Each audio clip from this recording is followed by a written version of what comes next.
Hi friends, புடி கொழுக்கட்டையும் உளுத்தஞ்சுவாலையும் எப்படி செய்கிறதுண்டு வாங்க பார்க்கலாம். ஒரு கப் வறுத்த அரிசி மா எடுத்திருக்கிறேன். அரை கப் அவித்த கோதுமை மா எடுத்திருக்கிறேன். தனி அரிசி மாவில் செய்தால் கொஞ்சம் ரஃப்பாக இருக்கும், அதனால் நான் அவிச்ச கோதுமை மா கொஞ்சம் சேர்த்துருக்கிறேன். உங்களுக்கு விருப்பம் இல்லைன்னா நீங்கள் அவிச்ச கோதுமை மா சேர்க்காம கூட செய்யலாம். வறுத்த உளுத்தம்மா 3/4 கப் சேர்க்குறேன். 1 கப் ஃப்ரெஷ்ஷாக திருவி எடுத்த தேங்காய் பூ சேர்க்குறேன்.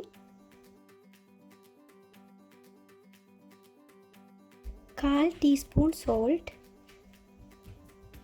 1/2 கப் சுகர் எடுத்திருக்கிறேன். இதை கொஞ்சம் கொஞ்சமாக சேர்த்து மிக்ஸ் பண்ணி கொள்ள போகிறேன்.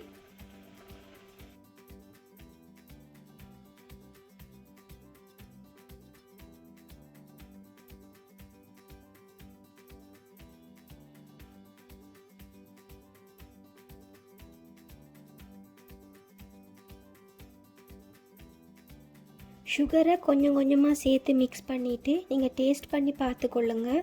உங்களுக்கு சுகர் அளவாக இருந்ததுன்னா நீங்கள் ஸ்டாப் பண்ணலாம், இல்லை உங்களுக்கு இன்னும் தேவைன்னா உங்களுக்கு ஏற்ற மாதிரி நீங்கள் ஆட் பண்ணிக்கொள்ளுங்க. ஹாட் வாட்டர் எடுத்துருக்கிறேன். இதை கொஞ்சம் கொஞ்சமாக சேர்த்து நல்லா மிக்ஸ் பண்ணி கொள்ளணும்.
இதே மாதிரி உருண்டை பிடிக்கக்கூடிய பதத்தில் குழைச்சி எடுத்துக்கொள்ளணும்.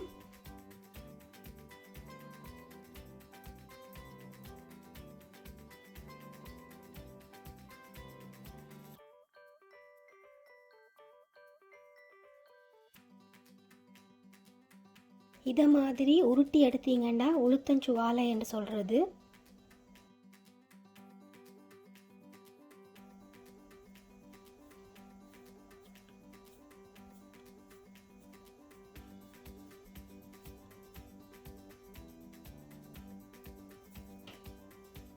இப்படி பிடிச்செடுத்தீங்கன்னு சொன்னால் இதை புடி கொழுக்கட்டை என்று சொல்கிறது.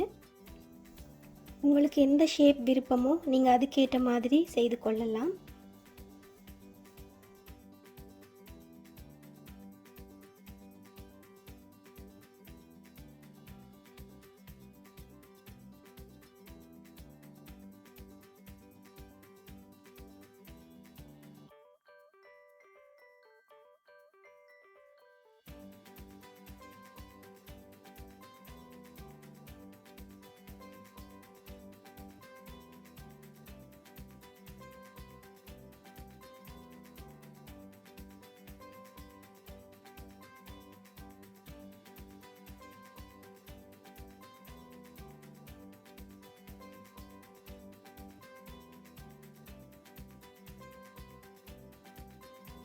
ஸ்டீமரில் தண்ணி வச்சிருக்கிறேன். தண்ணி நல்லா கொதிச்சு கொண்டிருக்குது.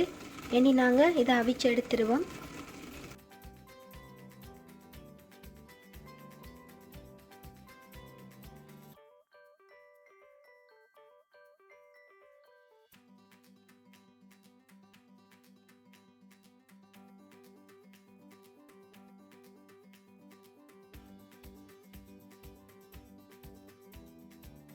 பார்த்தீங்கன்னா உள்ளுக்குள்ள நல்லா அவிஞ்சிருக்குது. எங்கட புடி கொழுக்கட்டையும் உளுத்தஞ்சுவாலையும் ரெடி ஆகிட்டுது. நீங்களும் வீட்டில் இதை ட்ரை பண்ணி பாருங்கள், எப்படி இருக்குன்னு கமெண்ட் பண்ணுங்கள். இந்த வீடியோ உங்களுக்கு பிடிச்சிருந்ததுன்னா மறக்காமல் லைக் பண்ணுங்கள், ஷேர் பண்ணுங்கள், சப்ஸ்கிரைப் பண்ணுங்கள். தேங்க்யூ.